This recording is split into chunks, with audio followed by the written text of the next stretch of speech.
For the past 20 years, I've been helping Malaysian and other Southeast Asian to speak their English. And through training thousands of Southeast Asian, I've discovered a very surprising truth. I've discovered that how well somebody communicates in English actually has very little to do with their English level. It has a lot to do with their attitudes towards English. There are people out there who have a very low level of English and they can communicate very well. One of them that I remember was a student, a participant of mine named Faisal. He was a factory supervisor. The English level is very low, but this guy could just sit and listen to anybody very calmly, clearly, and then he could respond, absolutely express his thoughts beautifully at a very low level of English. So today I want to share with you what is so different about people like Faisal, how they do it, and second of all, why is this so important not only to you but to your children, to your communication community, and to the future of Malaysian. And third of all, what's one thing you can do starting today if you want to speak with that calm, clear confidence that people like Faisal have? First of all, what is so different? How do people like Faisal do it? To answer that question, I'm going to take you back about 10 years, okay? I was training staff at the time, and my daughter at that time was taking piano lesson, and I started to notice two really strong similarities between my daughter's attitude or thinking towards playing the piano, and a lot of Malaysians thinking or attitudes towards English. First of all, I should tell you, my daughter absolutely hates piano, hate the lesson, hate practicing, and this is my daughter practicing piano, okay? This is as good as it got. This is the real thing. And she dreaded going to piano lessons. Because to my daughter, going to piano lessons, she will feel with this sort of dread. Because it was all about screwing up, right? Because like a lot of piano students, to both my daughters and her teacher, her success in piano was measured by how few mistakes she made. At the same time, I noticed that a lot of Malaysians went into English conversation with the same sort of feeling dread. This sort of feeling that they were going to be judged by how many mistakes they were going to make, and whether or not they were going to screw up. Now, the second similarity that I noticed was to do with self-image. My daughter, she knew what good piano sounded like, right? Because we've all heard good piano, and she knew what her level was, and she knew how long she'd have to play like that. And a lot of Malaysian, I noticed, had this idea of what good proper English is supposed to sounds like, and what there I see a lot of you note and what their English sounded like and how far they would have to go to get there, and they also felt like they were like my daughter, just bad piano player, bad English speaker, right? My English not so good. Cannot, sorry, yeah, cannot, So I could see these similarities, but I still couldn't figure out, okay, what is it about these people like Faisal that are so different, that can't just do it smoothly, calmly, with confidence? One day I discovered the answer, and I discovered it quite a bit of change. It was a day when my computer broke down and I had to go to cyber cafe. Okay, it was my first time, and I discovered cyber cafe and our disgusting place. Okay, they're real gross. They're smelly, they're filled with boys, and they're playing noisy violence games. They're just disgusting place. But I had to go there, so I sat down and started noticing these guys beside me, and I became very interested in these guys next to me. Now this guy is playing the game, and it's basically, it's like shooting people until they die, and that's it. That's the game, right? And I'm noticing that this guy is not very good. In fact, he's terrible because I'm looking and I'm seeing like a lot of shooting and not much dying, right? What really interested me was behind this lousy player were three of his friends, sort of standing where and watching him. What I really noticed is, even though this guy was terrible, even though his friends were watching him, there was no embarrassment. There was no feeling of being judged. There was no shyness. In fact, quite the opposite. This guy totally focused on the bad guy. Smile on his face, and all he can think about is killing this guy's wife. And I'm watching him, and I suddenly realized this is it. This is the same attitude that people like Faisal have when they speak English. Just like this guy. When Faisal goes into English in an English conversation, he doesn't feel judged. He's entirely focused on the person that he's speaking to, and the result he wants to get, he's got no self-awareness. No doubt about his own mistake. I want to share with you a real true example to paint a picture of somebody who speaks English like they are playing piano, and someone who speaks English like they are playing a computer game. And this is a true story. It happened to me a while ago. I was in a pharmacy. I had to buy Omega. My doctor said I should get Omega, and I go to the shelf. There's tons of Omega. There's Omega that's high in DHA, Omega that's EPA, IPE, and I don't know which one to buy. Now, this sales rep happened to be here, and I saw she's like this well-dressed professional woman. I walk over to her, and I see this looks as she sees me. This short seats look like I recognize very well. Her eyes go all white. It's sort of that panic. Oh my god, I forgot to speak a native speaker. She's going to judge me and notice my mistake. I go up to her and I'll explain my situation. Which Omega do I get? And she starts explaining to me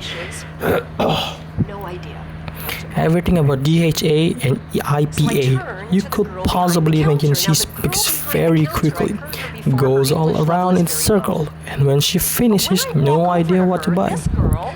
So I turned to the girls behind the counter. Now the girl behind the counter I heard before.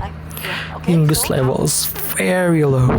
But when I walk over to her, this girl, there's no fear. In fact, she's just looking at me. You know what?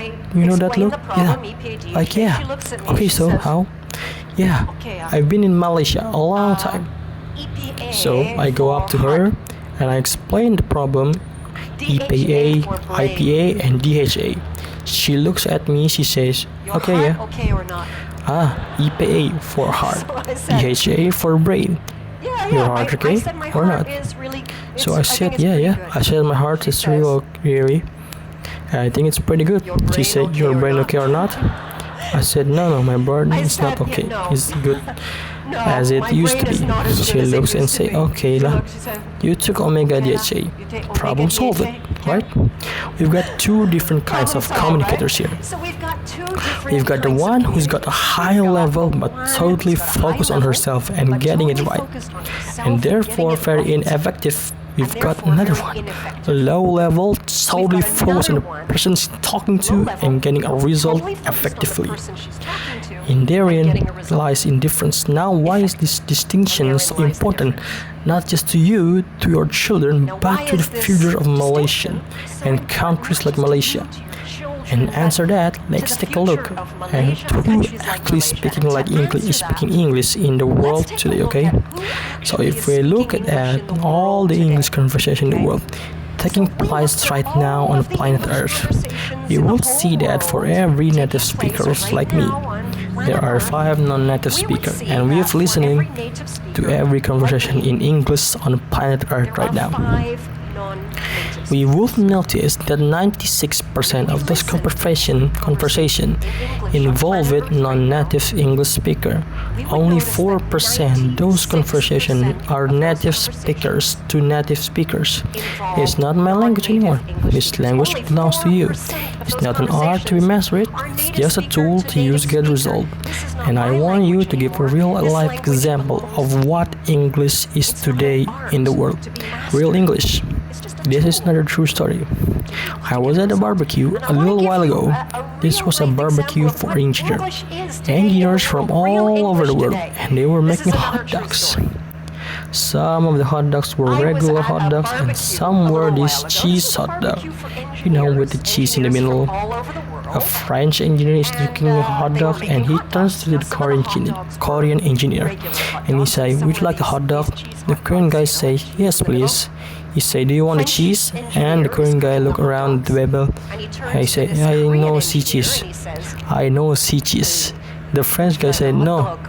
The hot dog contains the cheese." The Korean guy doesn't understand him right. So the French engineer tries again. The hot dog is making from with the cheese. Korean guy still doesn't understand. He tries again. He said the hot dog is coming from cheese. Not the cheese is coming from the hot dog. The Korean guy cannot understand. Now there's a Japanese engineer who's been listening to the conversation. Turns to the Korean engineer and he say, cheese in together. He understand, okay? Everybody understand. So this is what English today. It's just a tool to play around with to get the result, like a computer game. Now the challenge is that we now in schools all around the world, English is not really being taught like in a tool to play with. It's still being taught like it's art to master, and students are judged for more on the correctness than only clarity. Some of you might remember the old comprehension exam in school. Does everybody remember in the school? When you get question about text that you read, we would have to read out some text, right?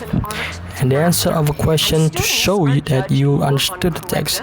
This may happen to you that you show it you understand the text, but you got a big X because you made a little grammar mistake.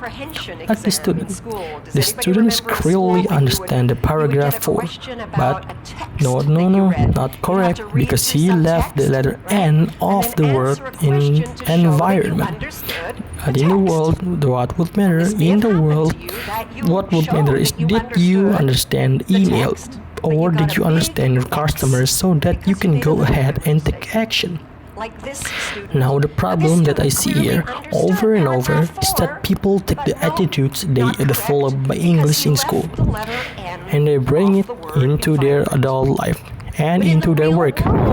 And if you're in stressful situation and you're having a conversation and you're trying to give a result to someone and say it correctly, your brain multitasks. It cannot do two things at once. And what I see in the brain just shutting down. And you may recognize these 3 symptoms of the brain shutting down.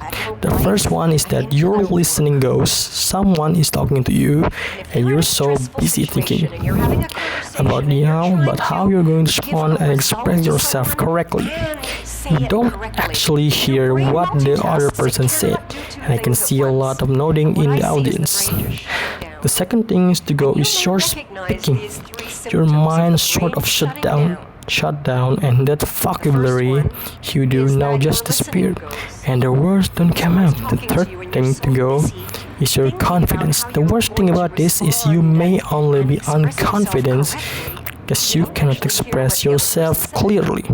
But the person talking to you, they may misunderstand this as a lack of confidence in your ability to do that, to the job, to perform. So if you want to speak English like Faisal with that great confidence, here's the one thing that you can do. When you speak, don't focus on yourself, focus on the other person. And the result you want to achieve, imagine. Then the next generation of Malaysian, all with that wonderful confidence in communication that Faisal has at any level of English. Because let's remember that English today is not an art to be mastered. It's just a tool to use to get a result, and that tool belongs to you. Thank you. When you speak, don't focus on yourself. Focus on the other person and the result you want to achieve. Imagine a next generation of Malaysians, all with that wonderful confidence in communication that Faisal has at any level of English. Because let's remember that English today, it's not an art to be mastered. It's just a tool to use to get a result. And that tool belongs to you. Thank you.